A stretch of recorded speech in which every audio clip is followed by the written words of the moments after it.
1 in 30 children nationally are homeless, but 1 in 17 children in Orlando. 1 in 5 adults are living in poverty. 1 in 4 children born at Winnie Palmer Hospital or Florida Hospital are born into poverty. 1 in 3 of all of us are earning under $25,000 a year. 1 in 2 earning under $30,000 a year, and the reason that's important is that we are the only major U.S. city with that distinction.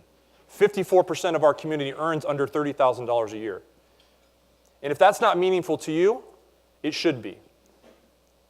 I've been out talking to lots of people over the last year, and since I gave this talk last year, our board of directors had asked me, Eric, get out and talk to more people about this. So I have. And this week I gave my 56th talk on why Orlando being number 1 in some of these areas is not a good idea.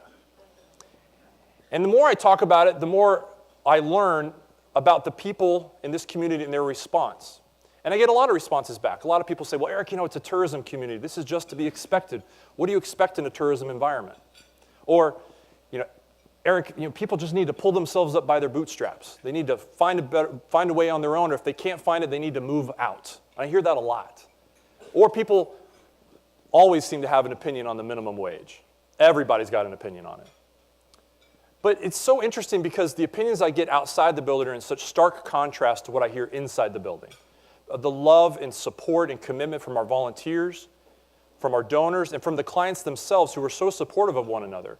And it's so interesting that I get so much misunderstanding outside the walls of the campus and so much apathy.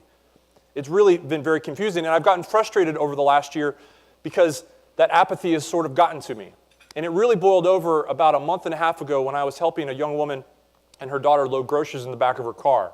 And it wasn't something I do all the time, but I just happened to be helping this woman out to her car because her daughter was acting up. And I have a 4-year-old, and I know how 4-year-olds can be, and sometimes you need a little bit of help. She didn't want my help. She was, in fact, kind of body blocking me from the back of her hatchback. I said, no, I don't need help. Then the little girl ran away. She ran a few feet. She grabbed her, and so I took the opportunity to start loading groceries in the back of the car. And that's when I realized it's not a car. It's her bedroom. This is where she and her daughter are living. And she was dressed like she had just come from a job at a law firm. And her daughter looked like she had just come out of daycare. And she was embarrassed. Now I'm embarrassed. And you know what I did? Nothing. I was so embarrassed, I was so dumbstruck that I stood there and did nothing. And she got off, pulled out of the parking lot, and I'm still standing there, absolutely dumbstruck that I didn't do the right thing. I'm supposed to know what the right thing to do is.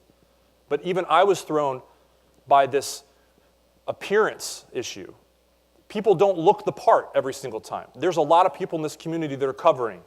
There's a lot of people in this community that are hurting, and you would never know it. There are people in this room that are hurting, and you would never know it. But I wasn't just embarrassed. As I stood there in the parking lot, I got angry. And I didn't feel like it was the appropriate emotion, but I was angry nonetheless. And I was angry at myself for not doing anything, and then I'm angry at the community for not doing more. And the next day we had a board of directors meeting. And the board meeting, one of the conversations was about this event, this October 2nd event, which is a big deal for our organization. And we talked to the board of directors because they bring out a lot of the guests. A lot of you are here as our guests of members of our board and our volunteer leadership. And we said, can you please share with us what type of theme, what type of message do you want us to convey?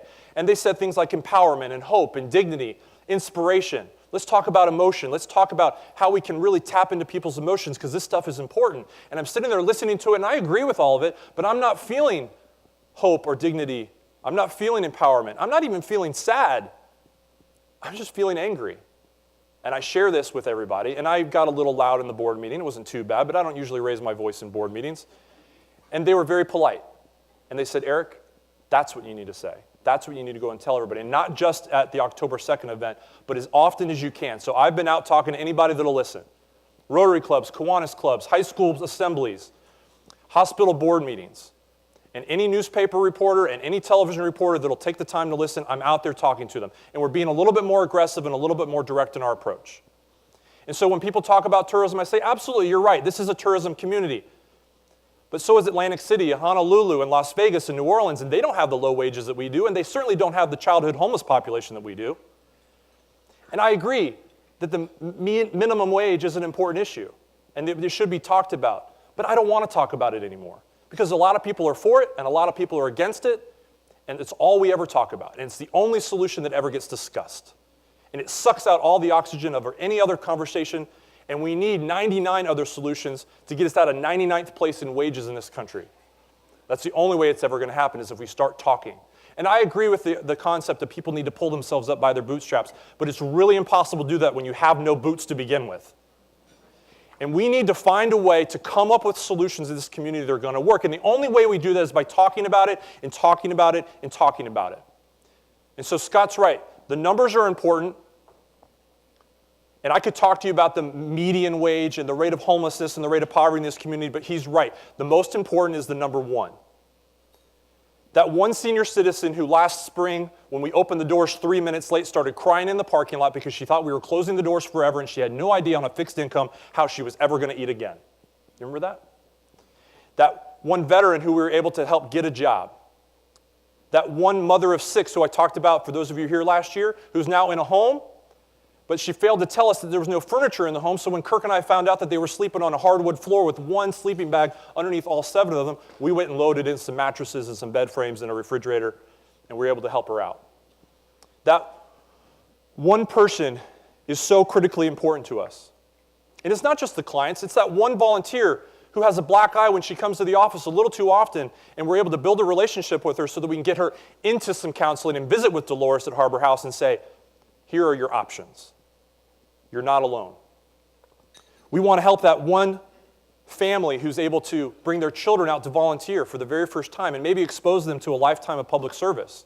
Or that one Special Olympian who comes out religiously every single week with special transportation because he can't hold down a job because of his disability, but he makes it every week to see us. And his commitment is so true, and he's such a great volunteer that he was actually recognized by the Heart of Florida United Way as the Central Floridian Volunteer of the Year for his work at the Community Food and Outreach Center. And what was really amazing about this, we're not even a United Way agency. And what was really special about that when Patrick won his award, he had also won a silver medal in the Special Olympics basketball that year. And he said, Eric, I earned this. I earned this. He kept saying that. What do you mean when you earn this? I mean, I agree with you, but what do you mean? He goes, I earned this for mom and dad. Because now they believe that I have value and I can give something back. That was special. And that's what's important, is the number one every single time that we help a family afford groceries when they couldn't before, or help somebody get a job when they couldn't before. Because it's no longer okay for us to be quiet in our discontent. We have to talk about these issues for that person, for that one. We want to get you involved in this. This event is very transparent. We're here to ask for your support. We're here to ask you to help us make a difference. We want to show you a return on investment. We're a business. We're a nonprofit business, but we're a business. And we aren't just a food agency. We are an anti-poverty movement. And you are part of that movement just by being here today. We will get Orlando out of last place in wages somehow. It may take us decades, but we're going to do it.